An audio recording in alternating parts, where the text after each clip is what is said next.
वैसे तो हम लोग डायरेक्टर साहब भी मेरे मित्र हैं। हम लोग पिछले 3 साल से इस सब्जेक्ट पर रिसर्च कर रहे थे। तो मुझे पता था कि मैं इन्हीं के साथ डेब्यू करने वाला हूँ, तो मेरा करैक्टर बहुत थिन लाइन के साथ मुझे क्लियर पता था। और मैंने इसके लिए बहुत स्टडी की, मैंने बहुत सारी फिल्म्स भी देखी, बहुत सारे वर्कशॉप भी किए।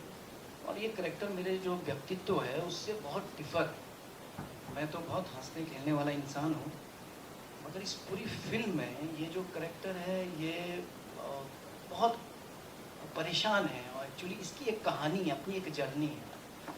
और जो इसमें जो मर्डर होता है उससे उसकी जर्नी कैसे कनेक्ट होती है वो इम्पोर्टेंट है।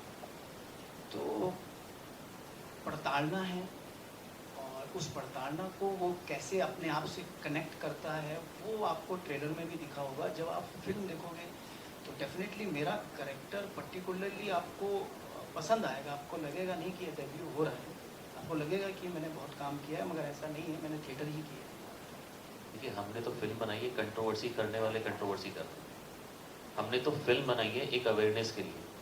अब अगर कोई उस पर कंट्रोवर्सी करता है तो उसमें हम क्या कर सकते हैं? हमने कोई कंट्रोवर्सी नहीं की है। हम सेंसर ने फिल्म में टोटल 20 कट्स मारे, एक एक शब्द कटवा दिया उन्होंने, हमने वो शब्द भी काट दिए, हमें कोई प्रॉब्लम नहीं है। उसके बाद भी अगर कंट्रोवर्सी होती है, अगर समाज को एक आईना दिखाने में कंट्रोवर्सी होती है, तो वो कंट्रोवर्सी हमने नहीं की ना। हम कोई प्रोपेगेंडा, हम कंट्रोवर्सी प्रोपेगेट कर रहे हैं। एक तो आता है भाई टीम लगी हुई है पूरी कंट्रोवर्सी प्रोपेगेट करने में, हम लोग कोई कंट्रोवर्सी प्रोपेगेट नहीं कर रहे हैं। हम लोग सिर्फ टीजर आया है, एक ट्रेलर आएगा, उसके बाद फिल्म आएगी, बस दैट्स इट।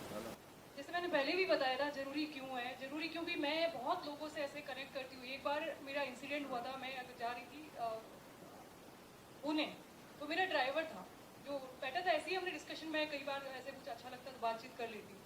तो वहाँ से मेरे को वो थॉट बहुत मन में लगा। उसने मुझे बताया कि जोगेश्वरी का कोई इंसिडेंट हुआ है, कि ऐसा ऐसा हमारे साथ हुआ, सारे लोग यहाँ से चले गए और मैं बहुत बुरी हालत है, और अब हम परिवार हम भी बेच के जाने वाले एक लास्ट बचे। तो वहाँ से मेरे को बहुत कनेक्ट किया। वो बहुत डीपली बता रहा था, उसका भाई का मर्डर भी हो गया। उसने बताया मेरा भाई का उन्होंने मर्डर कर दिया और हमारी बहन बेटियों को छेड़ा भी है। तो इस तरीके से हमें इस तरीके से परेशान किया। वो आम था, उनको नहीं पता था कि मैं फिल्म बना रही हूँ, मैं कुछ भी नहीं आइडिया था। मैंने ऐसे ही पूछ रहे थे, हम रैंडम पॉलिटिकल बातें मैं करती रहती हूँ कई बार। तो वो बातें करते करते उसने ऐसी चीज़ें मुझे बताई, तो मुझे लगा कि यार ये कितनी बड़ी समस्या है। मतलब इस तरीके से घटना हो रही है भारत में, क्यों हो रही है? तो मतलब दुख होता है। ऐसे बहुत और भी हुई है इन बिटवीन। मैंने बहुत सारी चीज़ें देखी, आप दिल्ली के दंगे देख लो, तो उससे मैं बहुत कनेक्ट करती हूँ और मैं बहुत डीपली नॉलेज रखती हूँ इसमें। तो इसीलिए हमने थॉट है कि हम इस पर पिक्चर बनाते हैं। और मैंने डिस्कशन बहुत, हमने इस पर बहुत स्टडी की, बहुत रिसर्च किया। देन हम लोग इस मुद्दे पे पहुंचे कि हम लोग इससे पे ही फिल्म बनाएं ताकि अवेयरनेस आए। जैसा मैंने पहले भी कहा कि मैं चरित्र देखता हूँ कि मेरा कैरेक्टर क्या है और उसकी गहराई क्या है, और फिल्म में वो कहाँ एग्जिस्ट करता है और कौन डायरेक्ट कर रहा है। तो ये सब मुझे जब भी आप मेरा काम देखेंगे तो मैं बहुत मेहनत करता हूँ चरित्र के ऊपर कि इसकी गहराई और इसके मर्म को कैसे पकड़ा जाए।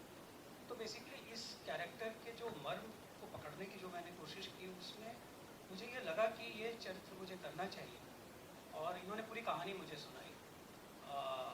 तो कुछ जगह ऐसा था कि मुझे लगा कि यहाँ स्ट्रगल हो रहा है कि मैं इस बात को कैसे सामने रखूं जिससे ये बात उस आदमी या जो व्यक्ति है वो ईमानदारी से कह रहा है। तो मैंने उस ईमानदारी को पकड़ने की कोशिश की। जब आप कैरेक्टर देखेंगे वो बहुत सच्चा आदमी